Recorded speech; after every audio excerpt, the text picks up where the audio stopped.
Hello everyone. Today in this video we are going to take the important MCQs of hydrocarbon chapter. Alkane देखने में बहुत easy लगता है but जो question मैं आज आपको करवा रही हूँ that is very very difficult. ठीक है, तो इस तरह के क्वेश्चन अगर पेपर में आते हैं तो आपने चाहे जितनी मर्जी थ्योरी पढ़ी हो तो आप खुद गेस करना, कमेंट में भी लिख के जाना, तो आपको पता चलेगा कि देखो कितना डिफिकल्ट वन है. अगर ऐसा कुछ पेपर में आ जाए तो बच्चे कंफ्यूज हो जाते हैं, तो इट नीड्स प्रैक्टिस. ठीक है, चैप्टर चाहे जितना मर्जी थ्योरी पढ़ते रहो बट अगर आपने स्मार्ट वर्क नहीं किया, एमसीक्यूज नहीं किए तो कुछ भी फायदा नहीं है. ठीक है, तो let us start. First question जो हमारे पास है that is first question that is molecule दिया गया है एंड दे आर आस्किंग कि number of chiral centre generated during the monochlorination of the above reaction. See this is the question. Okay, तो आपने क्लोरीन ऐड करनी है, एक ही time पे ऐड करनी है. मोनोक्लोरिनेशन मीन्स एक जगह पे ही सब्सटीट्यूशन हो. तो हमें पता है कि this is a free radical mechanism and हमारे पास आंसर होना चाहिए था this one because tertiary radical is most stable और प्रोडक्ट हमारे पास ये आना चाहिए था. But is there any chiral carbon generated from this? Chiral carbon होता है अगर ये कार्बन की बात हो रही है तो check the groups attach with it, कि ये चारों ग्रुप्स अगर अलग अलग लगे हों तो that is chiral in nature. Okay, जैसे सी के आसपास ए बी सी डी चारों ग्रुप अलग लगे हैं तो that is chiral in nature. तो is this chiral in nature? No. तो हमें सारी पॉसिबिलिटीज देखनी पड़ेंगी जो भी यहाँ पे बन सकती हैं. तो अगर मैं यहाँ पे लगाऊं, इसको चेक करते जाना आप. ओके, जितने भी कार्बन है मैं सभी जगह मोनोक्लोरिनेशन करके देखूंगी. तो क्या ये वाला कार्बन यहाँ पे हमारे पास कायरल है? नहीं है. ठीक है, this is not chiral because ये कार्बन पे दो हाइड्रोजन लगे हुए हैं. तो now check the possibility.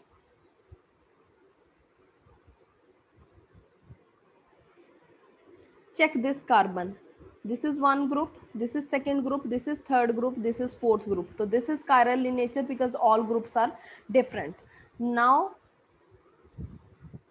if we attach chlorine at this place, so is this chiral in nature or not? One group, two group, third group, and this is the fourth group. So this is also chiral in nature and no another possibility is there.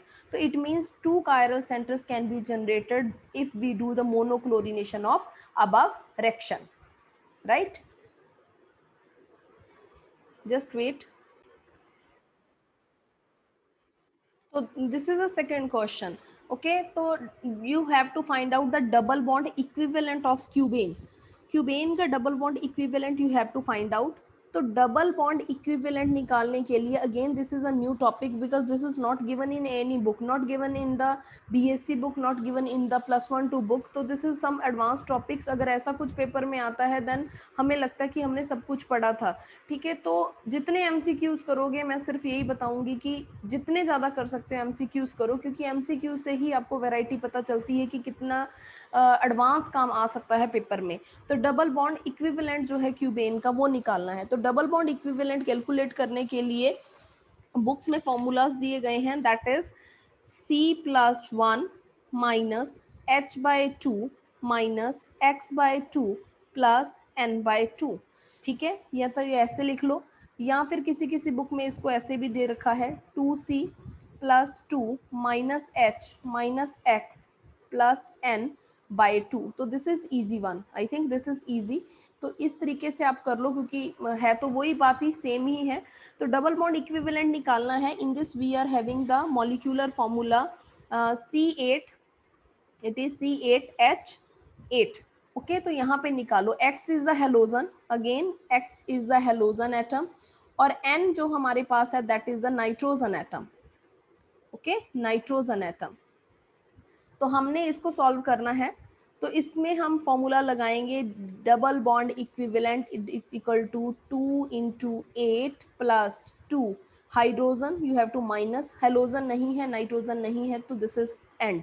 तो 16 plus 2 minus 8/2. तो कितना बन गया? 18 minus 8/2. तो it is 5. Okay, तो option number 2 is correct. Option number 2 is correct. So this is just a formula. They can give you any complicated molecule. तो आपने इस formula से इसको calculate कर लेना है, right? तो next molecule is third question, हमें दिया गया है CH3Cl और मीथेन बनाना है। CH3Cl से you have to make the methane. अगर मैं यहाँ पे फर्स्ट पाथ लेती हूँ जिंक और H पॉजिटिव, ऑर्गेनिक करने के लिए मैंने बहुत बार बच्चों को एक ही चीज बताई हुई है कि you have to know the reagents कि क्या काम है। ये क्या करता है, it is doing the reduction. Reduction में क्या होता है, हाइड्रोजन की एडिशन, तो मीथेन बनेगा, इससे ऑब्वियसली बन रहा है। ठीक है, सेकेंड प्रोसेस है हमारे पास लिथियम एल्यूमिनियम हाइड्राइड। तो लिथियम एल्यूमिनियम हाइड्राइड भी again it is doing the reduction. ठीक है, रिडक्शन कर रहा है, हाइड्रोजन की एडिशन हो रही है। थर्ड हमारे पास है मैग्नीशियम और ether in the water. Magnesium और ईथर इन दी वाटर का मतलब क्या है कि फर्स्ट स्टेप में मैग्नीशियम ऐड करना है। अल्काइल हैलाइड में जब भी आप मैग्नीशियम ऐड करोगे तो we are getting the Grignard reagent. क्या बोलते हैं इसको, RMgX। ग्रिग्नार्ड रिएजेंट हमारे पास बन रहा है और ग्रिग्नार्ड रिएजेंट के लास्ट वाला स्टेप होता है वाटर की एडिशन। वाटर ऐड किया तो मैं इसको HOH लिख लेती हूँ। ये H ये नेगेटिव था, नेगेटिव वाला पॉजिटिव H को ले जाएगा और ये हमारे पास नेगेटिव है पार्ट जो निकल जाएगा। This negative part is going to attack with this, तो CH4 बनेगा and we are getting MgOHCl। तो it means by all the three pass we are getting the methane. ठीक है, तो this is the right answer. Next molecule is this. ठीक है, तो हमें निकालना है कि P मॉलिक्यूल क्या है। अब देखो इस क्वेश्चन को देखने से आपको लगता है कि ये आपने कभी +1 2 की बुक में पढ़ा है या BSc में पढ़ा है। ठीक है, तो इट नीड सम प्रैक्टिस। तो यहाँ पे हमारे पास क्या है मॉलिक्यूल में, ध्यान से देखना, जो हमारे पास N double bond N D2, D means deuterium, hydrogen था। ठीक है, कहने का मतलब ये ऐसा कुछ था, NH2 होना चाहिए था। ठीक है, बट उसकी जगह ड्यूटेरियम को रिप्लेस किया गया है। अब जब ये मॉलिक्यूल H2O2 में हम डालते हैं तो what we are getting this kind of compound. हमारे पास इस तरह का कॉम्प्लेक्स बन जाता है। ठीक है, तो we are getting this kind of complex. तो उसके बाद हमारे पास क्या होता है, ये बन गया। अब ये एल्कीन पे ऐड करेगा, this is alkene and it is going to react with this kind of reaction. ठीक है, अब इसके ऊपर ये रेक्ट करेगा, तो ये क्या होगी रिएक्शन, डाईईल एल्डर रिएक्शन। ठीक है, this is going hair, now this bond coming here, this bond coming here. तो यहाँ तो N ट्रिपल बॉन्ड N बन गया, दैट इज N2। एक तो N2 बाहर निकल जाएगा and we are getting D2। ये दोनों एक ही प्लेन में ऐड होंगे, they all are getting into the one plane. तो this is the right answer. ये भी नहीं है, ये था, बट दोनों अलग अलग प्लेन में नहीं है बिकॉज डबल बॉन्ड हमारे पास क्या होता है, sp2 हाइब्रिडाइज्ड। sp2 हाइब्रिडाइज्ड क्या होता है, प्लेनर। तो इस तरीके से याद करना है, प्लेनर है तो दोनों एक ही प्लेन में जाएंगे। Now next question is this molecule. तो again you have to find out the degree of unsaturation. Double bond equivalent it is also known as degree of unsaturation. A के लिए कैलकुलेट करना है तो ये क्या हो सकता है, देखो मैं, अगर हमने यहाँ पे हाइड्रोजन ऐड किया प्लेटिनियम की प्रेजेंस में तो it is doing the reduction. यहाँ पे हाइड्रोजन की एडिशन हो रही है, डबल बॉन्ड था, इसका मतलब ये है। ठीक है, क्योंकि ये पहली रिएक्शन है जब आप अल्केन के चैप्टर में पढ़ते हो, निकल की प्रेजेंस में, प्लेटिनियम की प्रेजेंस में, प्लेडियम की प्रेजेंस में। तो हमारे पास क्या हो सकता है कि एक डबल बॉन्ड था। ठीक है, one double bond is there, जिसकी कहीं पे भी लगा लो आप, यहाँ लगा लो, यहाँ लगा लो, उसके बाद मेरे पास ये कंपाउंड बन गया। तो मैंने क्या करना है, अब इसका डबल बॉन्ड इक्विवेलेंट निकालना है, डिग्री ऑफ अनसेचुरेशन निकालना है, डबल बॉन्ड इक्विवेलेंट। तो again you have to calculate the carbon and hydrogen in this molecule, because nitrogen नहीं है, कुछ नहीं है। तो अगर इसका कैलकुलेट करोगे आप तो दिस इज हाइड्रोजन, यहाँ पे 2 हाइड्रोजन है, वैलेंसी 4 होती है कार्बन की, ये नहीं भूलना, क्योंकि अगर ये आपके माइंड में निकल गई बात, ठीक है, तो फिर आप आधे से ज्यादा क्वेश्चन गलत करके आओगे। ठीक है, तो दिस इज द थिंग। तो अब चेक करो कि यहाँ पे कितने कार्बन है, 5 कार्बन यहाँ थे, 5 इधर है, तो 10 कार्बन तो ये हो गए, C10। हाइड्रोजन कितने हैं, 1 2 3 4 5 6 7 8 9 10 11 12 13 14। ठीक है, 14, तो अगेन 15 एंड 16, तो H16। This is a molecular formula. आप कैलकुलेट करो इसका फॉर्मूला से। ठीक है, तो फॉर्मूले के हिसाब से हमारे पास क्या बनता है, it is 2C plus 2 plus N minus H minus X by 2। तो this is the double bond equivalent. जब हमने इसको कैलकुलेट किया तो 2 into 10 +2, nitrogen is not there, hydrogen हमारे पास 16 है, तो इसको कैलकुलेट करो, इट इज 20 + 2, 22 - 6, 6/2, इट इज 3. तो degree of unsaturation in this molecule, it is 3. Okay, तो this is something new for you, इसको इस तरीके से पढ़ा करो, ठीक है. तो लेक्चरर के पेपर में इतने सिंपल क्वेश्चन नहीं आते, तभी पेपर क्लियर नहीं हो पाता. विच of the following describe the best relationship between the best relationship between the methyl groups present in the chair conformation of substance given below. अब देखो मॉलिक्यूल इन्होंने इस तरीके से दे दिया, तो it is 1,2 di substituted, 1,2 di substituted cyclohexane. तो अब ये पूछ रहा है कि यहाँ पे इसकी कन्फर्मेशन क्या होगी. अभी तक आपने क्या पढ़ा था, सिंपल साइक्लोहेक्सेन, ये मैंने वीडियो डाली भी थी. तो हमारे पास देखो, this is the chair conformation, this is the chair conformation, ठीक है. तो कैसे बनेगा ये, तो 1,2 डाई सब्स्टिट्यूटेड के लिए अगर आप वीडियो चाहते हैं तो please give comment in the description box, ठीक है, सॉरी कमेंट बॉक्स में लिख के दीजिए मेरे को, अगर आपको चाहिए इसकी वीडियो 1, 2, 1, 3 ये कहाँ कहाँ जाते हैं. तो this kind of conformation is there for 1,2 di substituted, ठीक है. दिस इज 1, 2, 3, 4, 5, 6 मीन्स एक एक्सियल जाएगा, एक इक्विटोरियल जाएगा. और अगर मैं इसको न्यूमैन प्रोजेक्शन में बना के दिखाऊं, क्योंकि मैंने कल आपको वीडियो में दिखाया भी था ये, तो इसको हम कैसे बना सकते हैं, let us wait, see this kind of molecule is this, पहले इसको ऐसे बनाओ, ठीक है. तो इट नीड सम प्रैक्टिस, इतना इजी क्वेश्चंस पेपर में नहीं आते, तो we are having this kind of thing, ठीक है. तो this is carbon number 1, this is 2,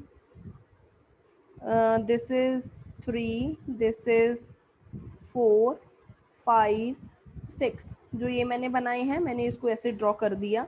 तो this is CH3 and this is CH3, क्योंकि कार्बन 1 और 2 पे हैं.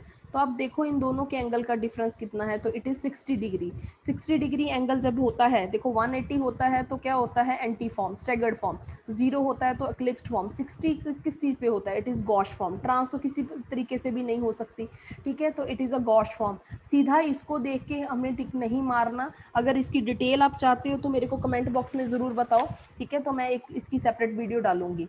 Now which confirmation of ethane has lowest potential energy, lowest potential energy. तो lowest potential energy का केस देखना है, ये कल मैंने करवाया भी था, ठीक है. तो वो किसके केस में हो सकता है, देखो हम पोटेंशियल ग्राफ ड्रॉ करते थे इथेन के लिए, तो 2 कन्फर्मेशन मैंने आपको सिखाई थी कि ये बार बार ये ऐसे ही रिपीटेड जाता है, चाहे तो एक ही कर लो, चाहे आप ऐसे बनाते जाओ. तो this is a staggered one, this is a eclipsed one. Eclipse की एनर्जी सबसे ज़्यादा होती है और स्टैगर्ड की नियरली 0 के बराबर. तो C answer is correct, right.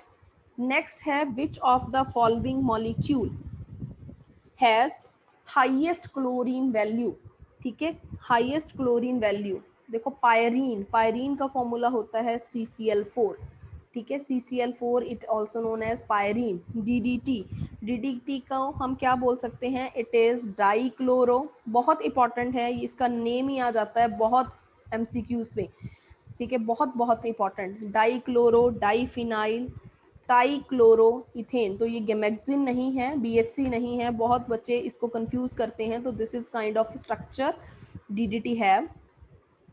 तो सॉरी, ये यहाँ पे लगेगा, ठीक है. तो दिस इज CCl3H. तो this is the DDT. Chloral का स्ट्रक्चर क्या होता है, CCl3CHO, CCl3CHO. और गैमेक्सिन का फॉर्मूला होता है C6H6Cl6, गैमेक्सिन. तो मैक्सिमम क्लोरीन कंटेंट किस में प्रेजेंट है, इसको ऐसे नहीं देखना कि इसमें 6 हैं तो ये सबसे ज़्यादा है. हम देखते हैं कि एक कार्बन पे कितने क्लोरीन लगे हैं. तो in this 1 carbon has 4 chlorine. और यहाँ पे देखो, यहाँ पे देखोगे आप तो पर एटम ये नहीं है, ठीक है ना. तो ये 6 के साथ 6 तो 1 मान के चलिए. तो पायरीन के केस में सबसे ज़्यादा क्लोरीन कंटेंट है. तो this is very very important. Again बहुत सारे स्टूडेंट यहाँ से गलती करके आएंगे, ठीक है. तो next question, it is like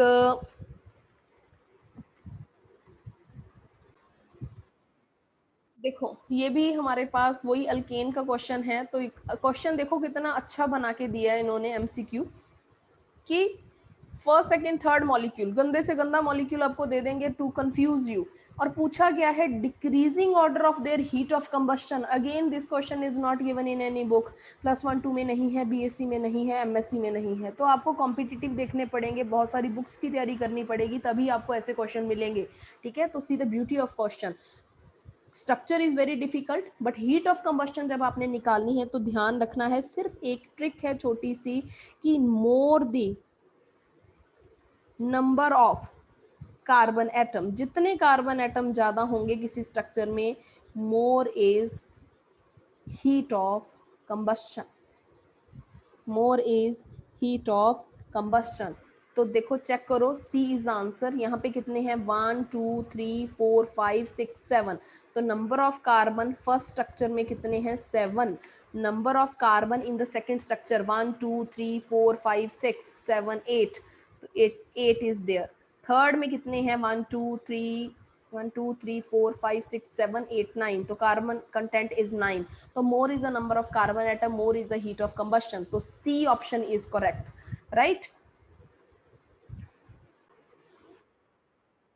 yes, तो now next question is the pure methane can be prepared by, तो अब आप सोचोगे कि वुड्स रिएक्शन से हो सकती है मीथेन प्रिपेयर, दिमाग लगा के देखो, वुड्स रिएक्शन में तो हमेशा हमारे पास दो ऐसे मॉलिक्यूल होते हैं, अल्काइल हैलाइड लेते हैं और मिनिमम 2 कार्बन वाला ही बनता है मीथेन, इससे बनता ही नहीं है वुड्स रिएक्शन से, तो ये ऑप्शन तो निकाल दो। ठीक है, उसके बाद है pure methane can be prepared by reduction with hydrogen, तो किसके साथ रिडक्शन है, कुछ नहीं लिखा, तो ये भी गलत है। उसके बाद है सोडा लाइम डिकार्बोक्सिलेशन, और उसके बाद हमारे पास ऑप्शन दिया गया है ये वाला कॉल्बे रिएक्शन। ठीक है, तो यहाँ पे हमारे पास जो सोडा लाइम डिकार्बोक्सिलेशन है वहां से प्योर मेथड हम कर सकते हैं। ठीक है, बिकॉज ये लेबोरेटरी में भी हम यूज कर सकते हैं मेथड, तो this is the thing. Soda lime carboxylation क्या होती है, एसिड लेते हैं, NaOH और CO लेते हैं। ठीक है, तो again this is the method by which we can get the pure methane, तो C option is correct. 26 question है, calcium carbide plus heavy water it is giving what, तो 26 क्वेश्चन का देखो, कैल्शियम कार्बाइड का फॉर्मूला होता है CaC2, heavy water is D2O, water नहीं होता D2O, जब दोनों ये रिएक्ट करते हैं तो we are getting CaOD2 and plus D, C triple D, ये हमारे पास मिलता है। ठीक है, तो आप चेक करो कि कौन सा ऑप्शन हमें दिया गया है, तो C2H2 नहीं है, ये गलत है, इसको इससे साथ कंफ्यूज मत कर लेना, क्योंकि अगर तो हमें वाटर दिया होता तो वाटर के साथ डेफिनेटली हमारे पास एसिटाइलिन निकलती है, ये आपकी बुक्स में गिवन होगा। ठीक है, बट यहाँ पे हमारे पास पूछा गया है, ये ऑप्शन नहीं है, ये ऑप्शन भी नहीं है, ये वाला ऑप्शन भी नहीं है, तो दिस ऑप्शन इज करेक्ट, तो 26 option is correct. So this is the all about the today's video. Okay, so if you like this kind of questions then let me know about this in the comment box, और बता के जाना कि आपको कैसा लगा इसको पढ़ के। तो do more practice of question, practically इसकी तैयारी करिए, सिर्फ थ्योरी पढ़ने से काम नहीं चलेगा, पेपर क्लियर नहीं होता, राइट। तो always do the practice of MCQs given in the different books. ठीक है, तो मिलते हैं एक नई वीडियो में, बाय बाय।